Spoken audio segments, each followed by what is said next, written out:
So welcome everybody to our session today. We're going to have a lot of fun. We're going to have a party, and I'm really excited to have you all here today.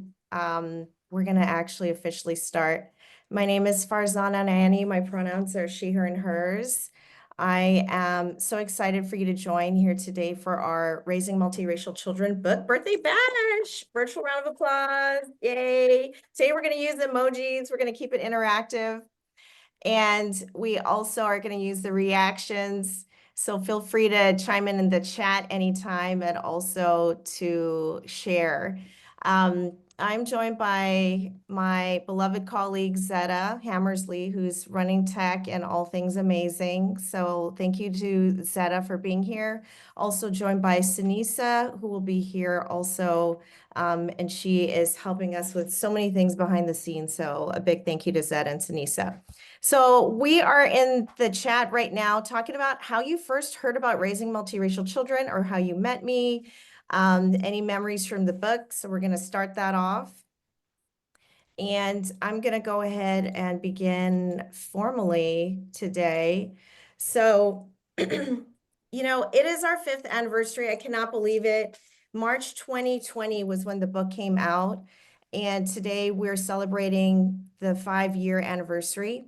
I want to first start off with a land acknowledgement to acknowledge the Indigenous lands wherever we are. I'm currently on the Tongva lands here in Southern California. If you'd like to look up where you are, you can go to the website native-land.ca and you can see where you are in North America. It's important to offer gratitude to the original caretakers of the lands wherever we are around the world. Thank you.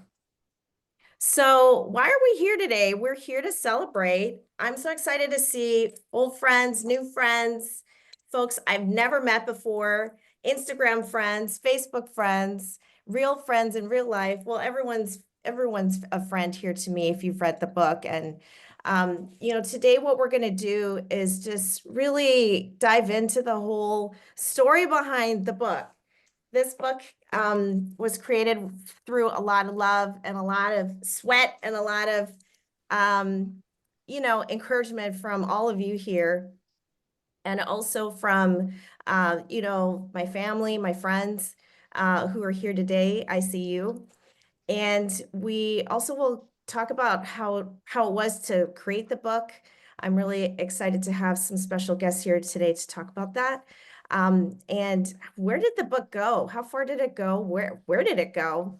And we actually have some special announcements. I'm also going to open up the mic for an open mic. So we're going to have a chance to, share our stories about the book or ask me questions. It can be a Q&A, or it can be, kind of like when you're at the wedding, you got to tell stories and you can embarrass the person. We're open for all of that, okay? And we will have raffle prizes. So I'm so excited, and I really want to thank everybody for being here today. And a big thank you to our raffle prize donors who you will meet. Some of them are here today.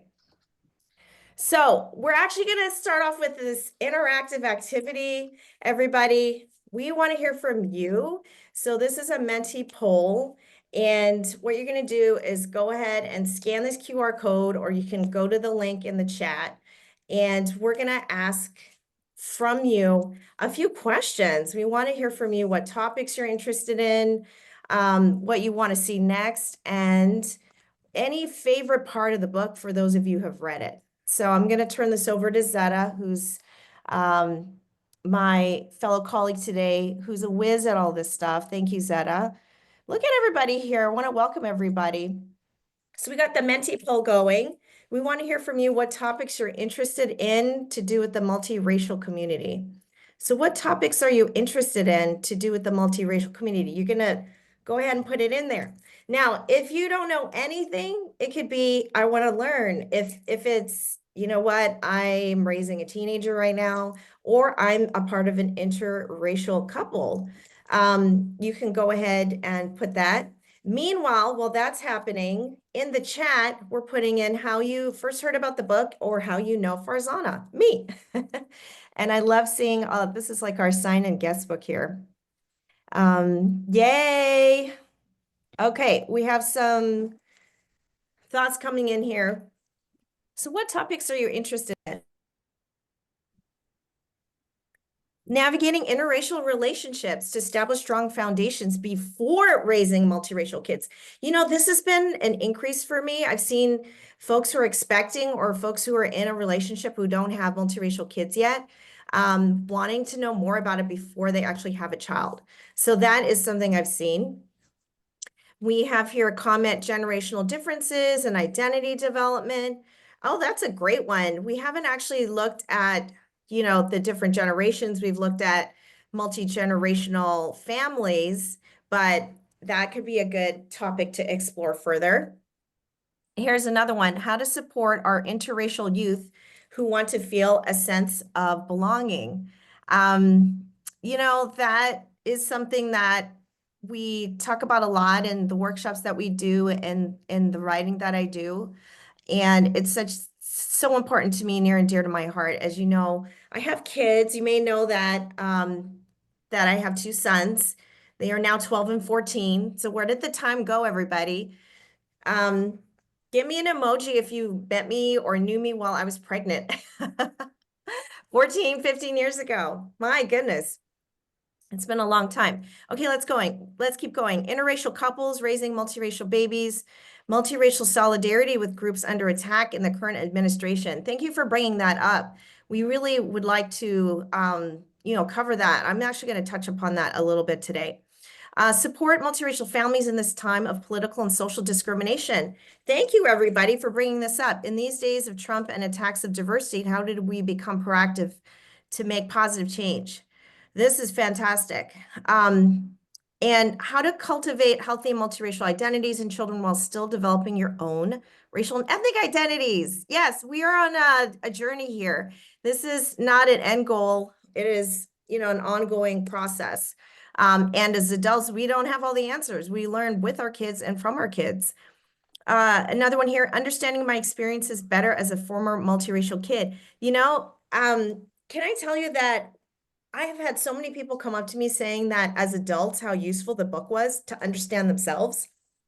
So I feel that, you know, we're healing our inner child and who we are, who we were growing up. Supporting multiracial teens, community for mixed race individuals, adults, navigating dealing with microaggressions from interpersonal relationships with family and colleagues. Thank you. This is great. Keep putting in the chat how you first heard about the book, how you met me. I love this. This is our little guest book. Shout out to my friends and family who are here from Canada. I see you. I am so glad you're here today as well.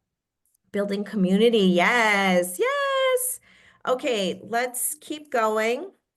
Let's go to the next one. So now here's a question for you. What would you like to see next? So what creative expression would you like to see next? A children's book, coloring book, any gifts and apparel? How about a podcast or other? What would you like to see next? And I want to welcome back in folks who are calling in from all over the country here in the United States and my friends from Canada. I just saw another one enter, so I see you. Children's coloring book. Yes, that has definitely been requested. That has been requested. Anything else you want to see? Podcast, children's book, podcast. I see a theme here, y'all. Graphic novel coloring books. Okay. What other things would you like to see? Live collaborations. Okay.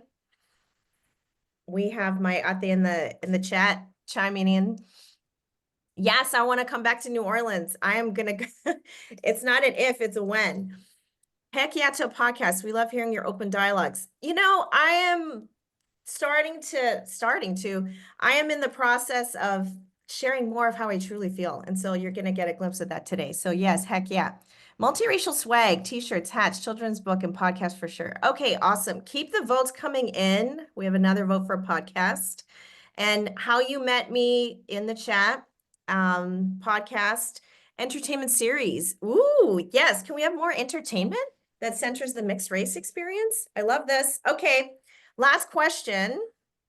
We have one more. We're doing a Menti poll. That's the QR code right here. Okay, let's go to the next one. Something tangible for schools. You have all been eavesdropping into my thoughts, haven't you? Fictional series, Zeta, if we can move the QR code, fictional series and graphic novel series for the multiracial experience. Okay, we hear you. Okay, let's go to the next slide. Yay. I'm just looking at the chat. Welcome, welcome. I see you. For those of you who have read the Raising Multiracial Children's book, what's your favorite part of it? You might not have read it, but maybe you're curious. But what's your favorite part? I'm curious if you like the strategies in the book, if you like the personal stories, if you like the case studies, if you like the resources. What did you like? And we still have some votes for different things. Oh, yeah, collab presentation podcast with a family therapist. Ooh, that would be good. Okay, what did you like about the book? I'm just curious. And you know what? This is going to be a chance for us to reflect and to think about what impact it has had.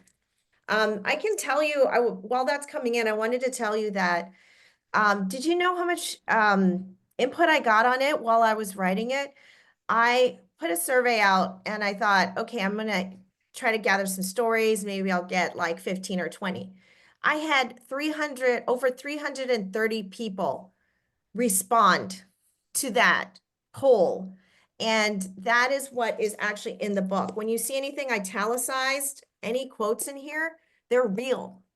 They're not made up. They're from folks like you who have chimed in, who I so appreciate. Personal stories, yes. Personal stories have been a big part of it. We also have resources in here, and I normed it to the teaching learning standards. I used to be a teacher. For those of you who don't know that, I was a classroom teacher for a while when I lived in Vancouver. And so I was trained. And so I thought, let's do this for parents and educators. We have here, love the case studies from parents and multiracial children. I felt so seen and it's preparing me for my own kids that will naturally be mixed as well. Yay, thank you. Okay, we're gonna pause on that. Thanks everyone for participating in a little fun interaction there. And we're gonna go back to our presentation. Thank you, Zeta. So as we continue today, here's a little bit about the book. So it was published March 20th, 2020. And I still remember the day that I got the box of books because COVID just got called and everything got canceled. I was supposed to go to South by Southwest and present there. My editor was going to come meet me. I had booked a videographer to come record the whole thing. It was so disappointing. And when the box of books came, I thought it was toilet paper. Like I thought it was, you know how we were mad ordering supplies? So I open it up and then boom, it's this box of books. And I was like, I started crying. And so one of my sons, well, they're both young, but one of them came up to me and said, Mommy, why are you crying? And I said, oh, because I have these books and I don't I don't know if anyone will buy them. How are they going to buy them? And so he went over to his piggy bank and he got some change and he gave me a dime and a quarter and he said, here, mommy, I'm going to buy the book. So he was my first purchaser. But now we're at the 5th anniversary and it actually made Amazon's best-selling #3 on the mixed heritage and multiracial books list. So a big shout out to my publisher, North Atlantic Books, who I'll talk more about, who did this book with me. Without your support, this wouldn't have come to be a reality and we wouldn't be here today. So let's talk about the origin story, shall we? How did this even begin? And I know some folks have to drop at the half hour, so I'm gonna finish one section of this so at least you hear the origin story. And then, by the way, this will be posted, so you'll be able to watch this in its entirety. So how did I even become an author? Well, it actually it starts with my grad school work that I did at the University of Hawaii at Manoa. My thesis was on communication patterns in multi-ethnic families, specifically in multi-ethnic Filipino youth. And I got really involved with the community there. And when I moved to LA, I got involved with a lot of community organizing and specifically the multiracial community. And, you know, shout out to the Multiracial Americans of Southern California, who is a very long-standing organization, has been around for decades and contributed to the opportunity for us to check one or more boxes on the census. So Mask and other community orgs made that happen. That was people making that happen. I participated in film and literary festivals, a mixed race leaders retreat, where Louis Gong was at before he started Eighth Generation. My friend Jennifer Noble was there. And we went to the critical mixed race studies conferences, and that's the photos that we have here with Dr. Paul Spickard, Dr. Maria P.P. Root, and then Dr. Reginald Daniel, who passed away a couple years ago, actually on my birthday, on November 30th. And, you know, if it wasn't for the leaders in the community who I learned from, I wouldn't know all that I know because we were so immersed in everything, right? To share and to educate. And one thing that happened was whenever we did events together, we would see there was this similar questions came up about how to parent. And so Mask and I decided we would do something about it.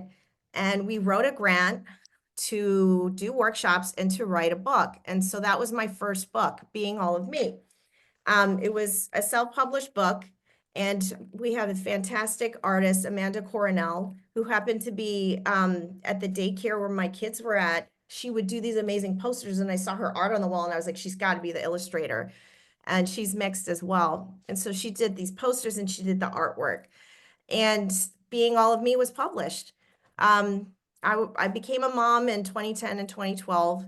And since then, I've been very passionate about this work and about educating people about identity, multiracial identity. So that's kind of the first part of our origin story. And, you know, in addition to that, a lot of what was shared here, you know, it became the inspiration for raising multiracial children. And we actually have an opportunity. We're not going to do a raffle right this second, but in just a moment, we're going to raffle off. I'm going to do a book bundle. So signed copies of this. So yay. So stick around. We're going to do a raffle. We have a fun way of doing that. But that's going to be one of our prizes. Or Zeta, if you're ready now, we could do it now. Are you ready? I am, yeah, I can pull up my Oh, really? Can we do one Yep. now? Sure. Okay. Okay. All right. Is everybody ready? Let's do like Wheel of Fortune. It's going to be a Wheel of Fortune raffle. Can you see that? Everybody's names are on here. Isn't They this are. fun? We're going to spin the wheel. Okay, go Zeta. And this is for the book bundle, signed copies.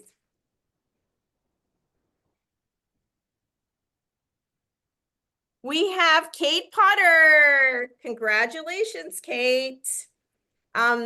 You are the winner of a book bundle, signed copies. So if you could message, you could DM me or DM Zeta your contact information, we'll get that to you. Hooray. I feel like I need like background noise. I love that wheel. That was Sinisa's idea. Sinisa's just brilliant. Okay, so let's keep going. So check out the multiracial community, okay, that we're a part of. You might see your face on here. Blast from the past. We did so much organizing work. We made t-shirts. We traveled to Baltimore. We did local events here in Southern California. We got to meet celebrities. So USC, shout out to Jade in here, did a series on mixed identity, and they were able to bring out Kim Wayans and her partner, who actually co-wrote you know, a book series on multiracial identity. And USC actually won an award for that. So shout out to Sumi and Jade for putting that together. We have our friends from the board of Mask here. Jason George, you know, would always come to our events. And, you know, Sonia put on like fashion shows with Delia, and Tay Diggs came out. So it was just a lot of fun. Like we had so much fun doing this, and um, really connected over the years. I became a president of Mask for a few years there while I worked at SEPA. And my kids look at how small they were. This is the COVID haircut.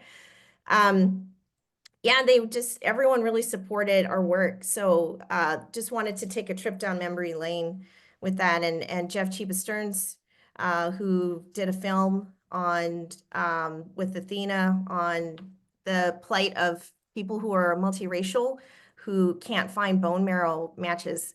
So everyone's got to go join the registry at Mixed Match or any bone marrow, A3M, wherever you can do that to swab to help people, because multiracial people have a really hard time finding matches.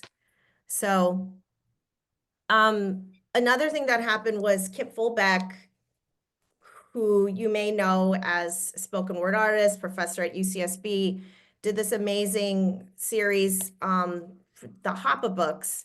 So he did one, and then he did, is it 10 or 15 years later? And what happened was he came to town and did photos of everybody. And my photo actually got picked for inside the book. And then my son's photo got picked for in the album at the exhibit. I'm like choking up just seeing him, like see himself. And so do you see his little doodle? So we were supposed to write down who we are, right? And so that's what he did at the time. I don't even think he remembers this, but my photo got put up on JANM, Japanese American National Museum, on the outside. And I remember walking up, seeing it. It's just phenomenal. So, we've been out here a while, everybody. It's been a while that the community has been raising awareness, and I really appreciate everyone who's done the work to bring about that awareness. And feel free to put in the chat any questions or any thoughts as this is happening, as I'm sharing, because it's really great to walk down memory lane. And you'll see here, this is, we're going to hear from Sonia in a minute, but this is her clothing. So I just want to point that out. Oh, I got to tell you this story. So I did this talk at an independent school. It was for a conference, and I walk out, and it was before Raising Multiracial Children was published. And I had this feeling of like, is this really doing anything, And I remember going in my car, the trunk in the parking lot, and I had the books, Being All of Me, and I was like, this all came out of my head, And I said to myself, like, is this really making an impact? Has anyone here ever doubted yourself? So as I turn away from my trunk, this family walks by, and look, that literally looks like the character in my book, okay, who was a figment of my imagination. I imagined this. So I met this family, and they were so kind. This is the Hinton family. And I forgot about this whole experience. And then this year with the NCAA tournament going on, I'm following a lot of like Instagram feeds about players. I come to find out that these two sons are actually playing for Harvard and Cornell. And it was like a full circle moment where I was like, if we could have pride in our identity and be really strong in it, look what we can achieve. And this family, I just want to say, like, they texted me, for a while. We lost touch, but I'm gonna hopefully share this video with them. Like we're out here, and if you can have a positive family environment, look what you can achieve. So I'm just really happy to see these sons like grow up and thrive, and now they're excelling. And if you follow them, they have like a big following, but this is what they look like before when they're young. And literally he looked like the character in my book, who's named Hiro, Hiro. So pretty cool, pretty cool. Another thing we got involved with was, it wasn't all like roses and cotton candy, right? Like we had the tragic murder of George Floyd. We were in COVID lockdown, and then we wanted to do something. So Multiracial Americans of Southern California organized a gathering and we all marched.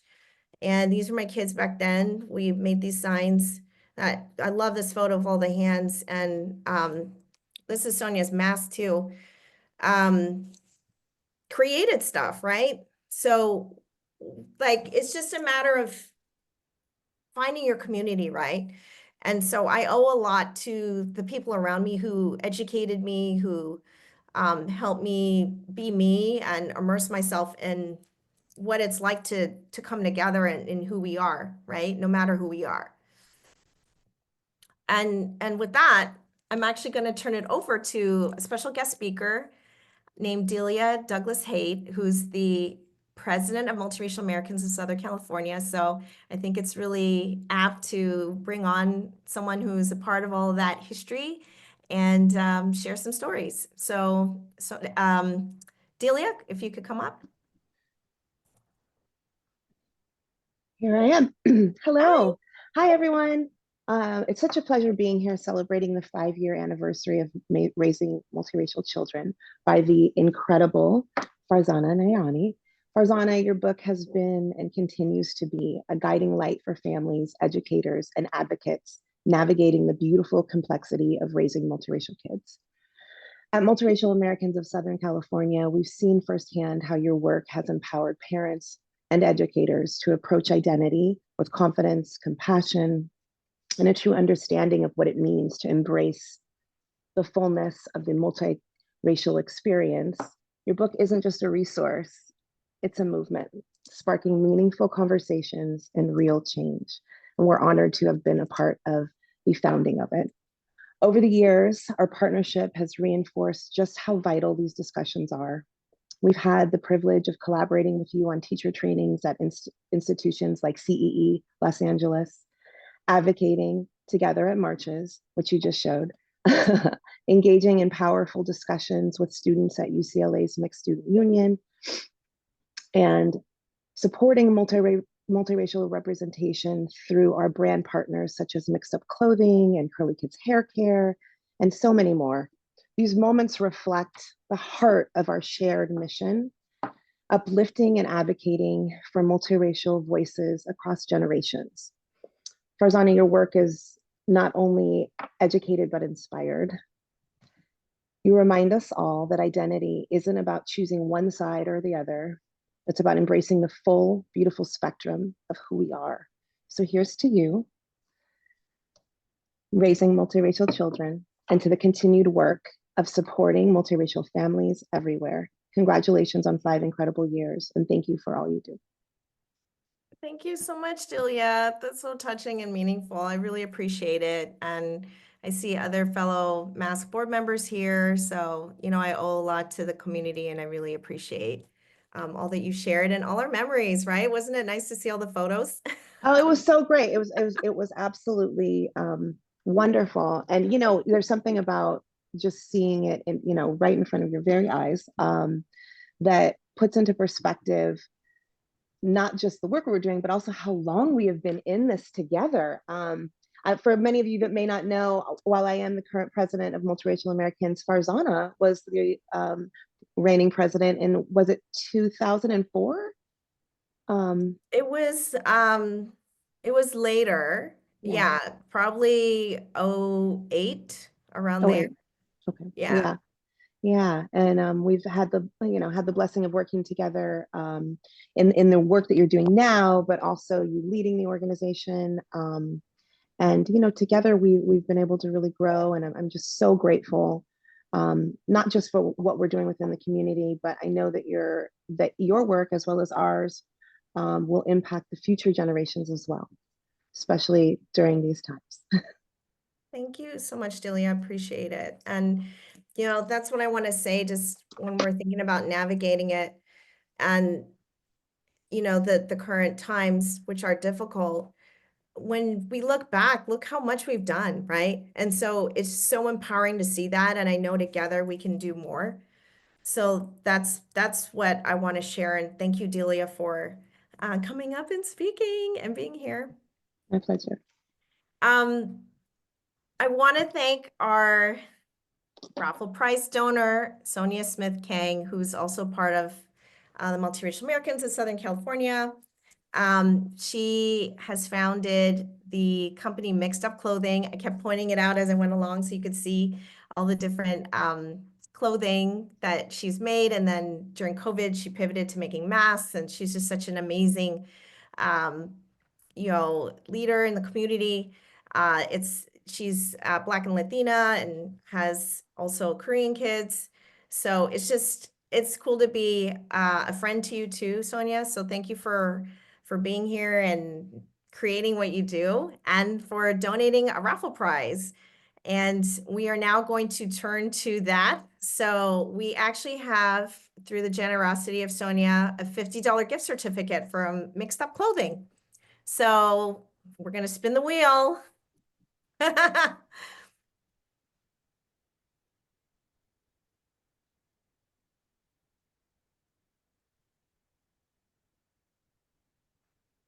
Mary, you get to go on the website and we have a gift certificate for you. So congratulations, you are the winner of our raffle prize. Yay. I know Sonia's running things over there. So, but again, thank you so much for your contribution and for being a raffle prize donor for today. Okay, we're going to keep going. So that was a little bit of the history and how we got here. Give me some feedback in the chat. Was that interesting? Is that like, did you learn something new? And now we're going to actually turn to the second part of this, which is how Raising Multiracial Children, the book, was created. So Being All of Me was published in 2017, and I had to go back in my emails and look this up, but it was at the LA Times Festival of Books in 2017 that there was a panel about multiracial identity. And to this day, I still don't know who was on that panel, but one of my editors from North Atlantic Books was in the audience and saw it and bought 2 copies of this and reached out and said, hey, let's talk about doing a larger book. I had been talking with them. So that was Vanessa Ta. So shout out to Vanessa Ta.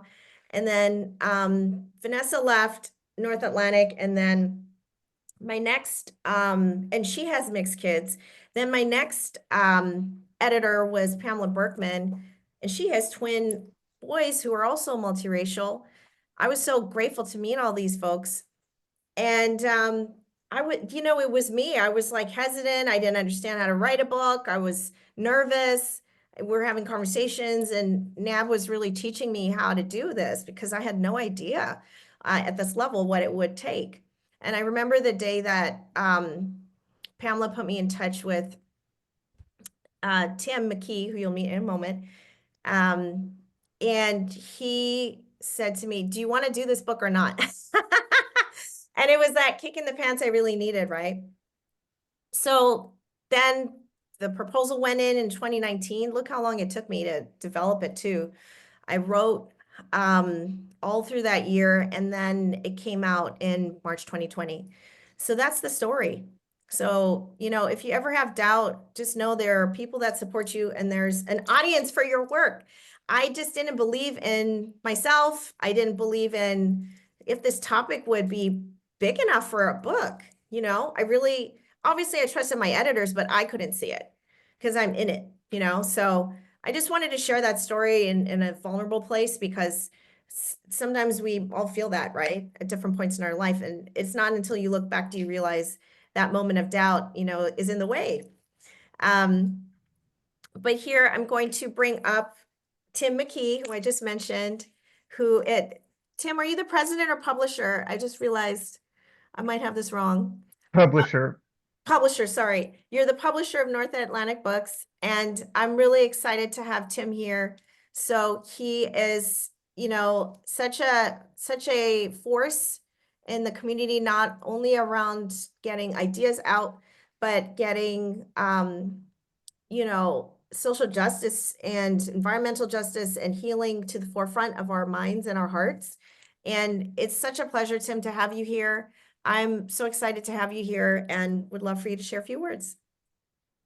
Absolutely, and I feel so honored to be here. And shout out to you for throwing a fifth birthday party. You know, it's like we most authors don't do that, and more should. And also, I think just to be able to come together for successes that we can share as communities feels so important right now. So thank you for today. And yeah, I was looking myself at the history here, looking in my emails, and the way it happened on our end is that there was a publishing conference in Northern California that happens every year. I couldn't go that year. It was 2018, but most of my colleagues went. And Farzana was the keynote speaker. And all of my colleagues who went basically came back and said, we have to do a book with this person. So Farzana clearly like knocked it out of the park at this conference with the force of her speech. And I think part of it is that she was asking publishers to normalize speaking about race candidly, awkwardly, openly, which was refreshing because within book publishing, the fact remains that only 23% of executives in book publishing are folks of color. So, you know, folks are used to being around boardrooms that are predominantly white in book publishing. So, Farzana named that. You must have. Um, so you got on our radar through the sheer power of your speech, but also my colleagues who saw you talk came back and said one thing that Farzana encouraged was for organizations to be overt and to create racial equity committees or bodies within themselves. Can we do that? So I'm happy to say that our racial equity committee is still going very strong. It has been the forefront of a lot of changes that we've made within ourselves towards transparent salary scale, towards bringing a racial lens to our business dealings. Um, and that started actually with your speech. So you really galvanized people within my organization. And so I looked back to my email and I basically wrote you and I said, we'd love to do a book with you, which, like, I'm not usually that blunt or that bold. You know, I'm usually a little bit like putting feelers out and, you know, because sometimes these things work out and sometimes they don't. So, like, that I was so kind of assertive. And I think what it was I knew that we were in competition with other publishers for a book with you because it was a publishing conference after all. And you nailed the speech. You rocked the conference. So I knew that you were essentially going to get interest from people in that room. So I was acting fast. I was acting confidently because I wanted to beat everyone else out.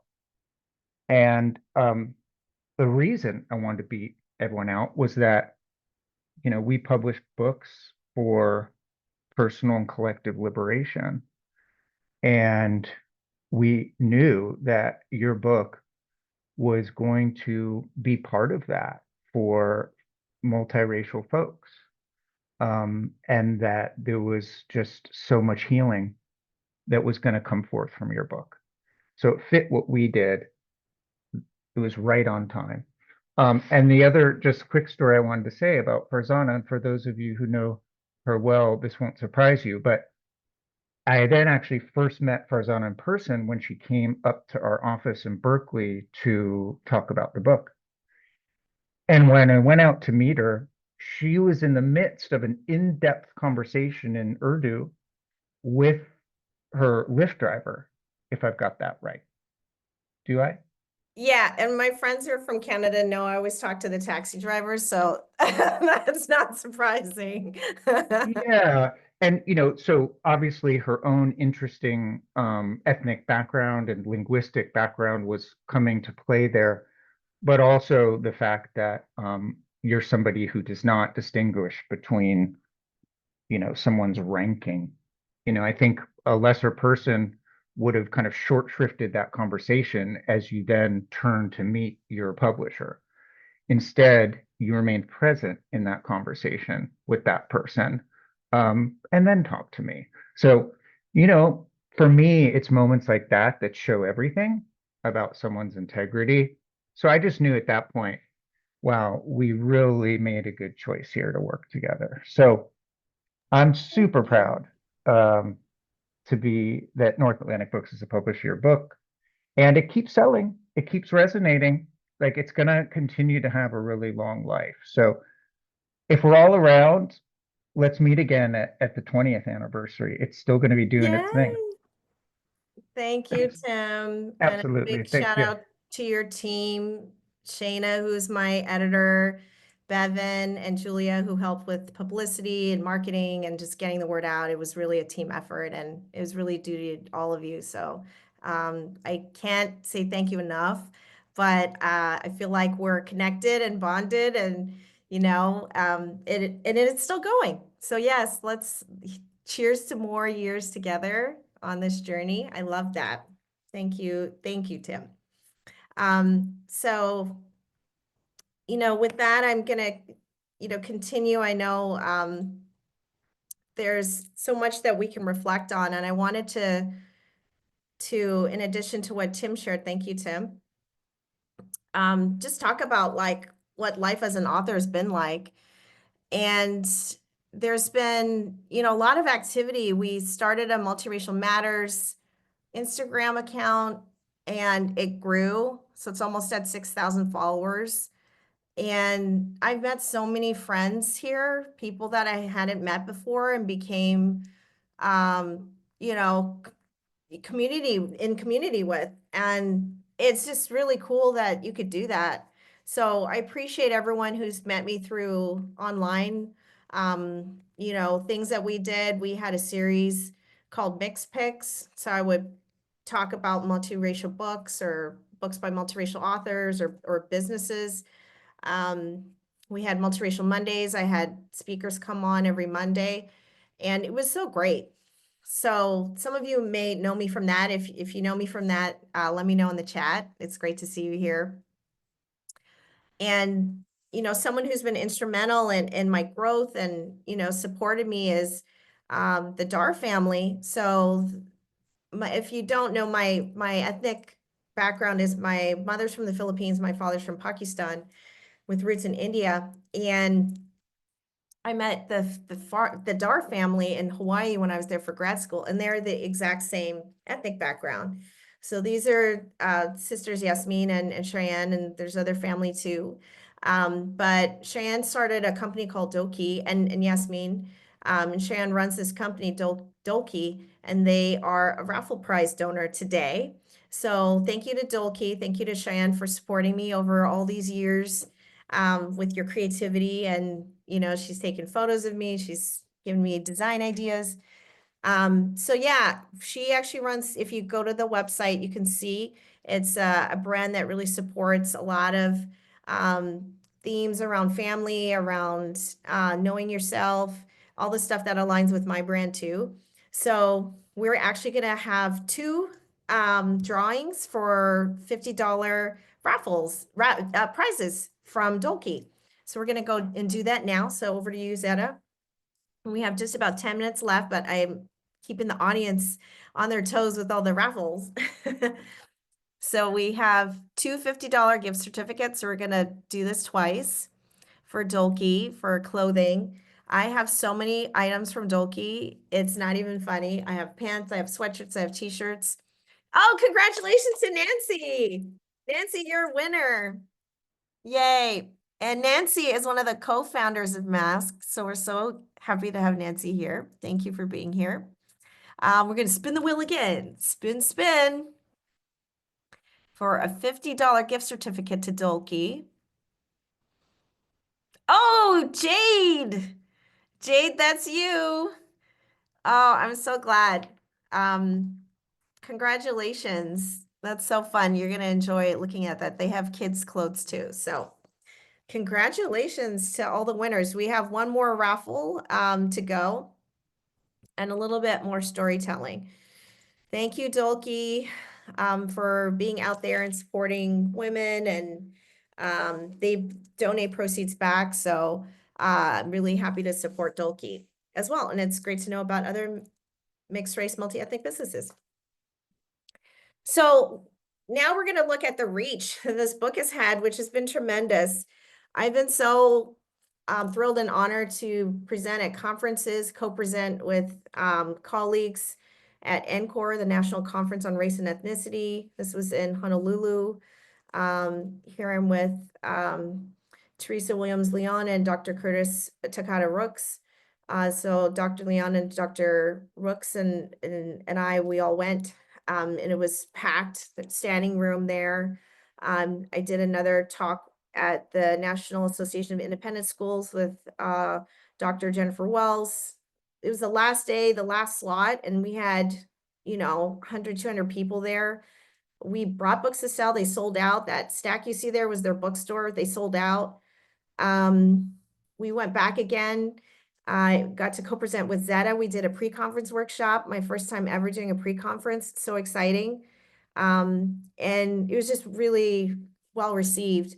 I've also presented at Working Mother Media, their conference. I mean, just think about it. We're talking about parenting, right? We're talking about race. NAP hosted events. It's just phenomenal to me to see like the showing of support and interest. I did, a book launch kind of way later in Vancouver, my hometown where I grew up, and a lot of my friends growing up got to come to Massey Books. They're an Indigenous-owned bookstore in Vancouver. I got to speak at the Wing Luke Museum. There's a virtual event there, and then Brazos Bookstore in Texas. It is just really a lot of interest from people to set these up. So it's been a lot of fun just to tour around and be able to do that. We also got a lot of media and press. So the book got featured in Parents Magazine, the Every Mom blog, care.com. It got a review in Barnes and Noble has it from Publishers Weekly, which is like really hard to get. And one of the staff at North Atlantic Books told me that Marie Claire reached out, and all of a sudden talking about race and Marie Claire, so there's just so many things. And just recently, 2 weeks ago, we got featured in Slate. The book got featured in Slate. And I only knew this because I was on a silent retreat, and this lovely woman I met there, we exchanged WhatsApp. And she told me like weeks, I don't even know this woman, but she told me about it. So that's how I found out we're in Slate. And then my cousins from England, I think one of them's on here today, informed me they watched The Coroner, and the book was featured in there. And I went back in my emails, and they had asked permission to write a storyline about understanding multiracial people. So it's just really cool. I've been really blessed, and I feel really thrilled that it's got this coverage. We also did a lot of work with schools. This is just a very small sample. The Evergreen School in Seattle, the CEE, as Delia mentioned. The South Asian Bar Association had me come talk because they have a lot of mixed families there. And then huge corporations. So Google had me come out. Equitable Financial got to fly to New York to talk about parenting multiracial families. And Zimmer Biomet just had me a few weeks ago. So this shout out to everyone who supported this topic, even in this time and at all the levels that we reach. It blows me away, really. And so now we're coming to the end. We just have a couple minutes left, and I really want to first of all thank everyone for being here. I want to thank everyone who has supported by buying the book, sharing the book, supporting me, being my friend, being my confidant or cheerleader. I am so appreciative of all of you. And if it wasn't for you, I wouldn't be able to say the next announcement, which is so exciting. And I was able to hear from our publisher that we actually have hit a huge milestone, and that is we have sold 10,000 copies. And so this is so exciting. And to commemorate this really exciting milestone, I'm so in gratitude to the artist Fernando Argosino, who's created this wonderful illustration, which if you look closely, you might see people you know. These are my kids here. So we have Zachary, who's on the surf team at his high school. We have Zane, who loves skateboarding. And everyone here will receive a coloring sheet. So you'll get that sent to you as a thank you. It's like the goodie bag. So that's your little giveaway that you get. And we'll be able to circulate this, but really so thankful for all of you to be here and to be able to share this moment. And Fernando's on here today, so shout out to Fernando for this beautiful illustration. And we are really excited to continue talking about, hey, we got some votes for a coloring book, so that might have to happen. So thank you, Fernando. This is just gorgeous. So yeah, everyone will receive this. And Tim, did you want to come on and just say anything about the milestone of 10,000 copies? Just really quick. Yeah. I mean, it's a lot. I think we can tend to think of like, oh my gosh, all these best-selling books that sell 1 million copies. In reality, the average book in the United States sells 2,000 copies. That's the average. Publishers break even financially usually if about 3,000 books sell. So we're happy if a book sells 5,000 copies. So, I mean, I guessed that Farzana's book would have sold 10,000 if I look back to my early estimates, because I have a lot of confidence in her and kind of the resonance of this topic. But still, there's no guarantee. It's hard to sell books. People are used to watching things for free and learning about things on social media. Fortunately, people still read and they still buy books, but it ain't easy. So, yeah, I put down the numbers, 8,000 print books, 1,300 audiobooks, and 700 ebooks. So the book resonated, and it resonated across the different media. So it's actually a huge feat. So congratulations. Thank you. Thank you, everyone. Yay. Yes, let's let's clap. I see you. And so we're coming to a close. We have one more raffle. This is a fun hair kit from Curly Kids. So there is a mixed hair care brand. So we're gonna go back to Zeta. Thank you, Tim, for your comments and helping us get an understanding about 10,000 copies, how exciting that is. But I'm just looking at the time and I can't believe we're almost out of time. So spin that wheel.